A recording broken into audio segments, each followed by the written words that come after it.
Drums are not only musical instruments, they are also a means of communication. People talk to each other by using drums.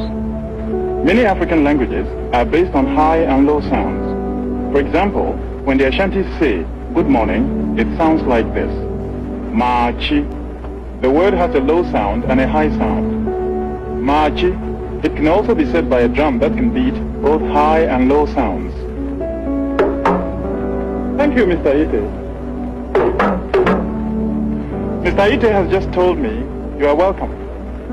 This small drum is used for sending messages short distances. The pitch of the drum is changed by pressing on it.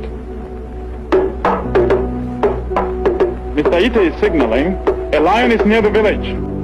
When messages have to be sent long distances, larger drums are used. Because the sound of this kind of drum cannot be changed, more than one drum must be used to get a low sound and a high sound. The message Mr. Ite is sending is, Ohene Niba, the chief is coming. See if you can hear the words, Ohene Niba.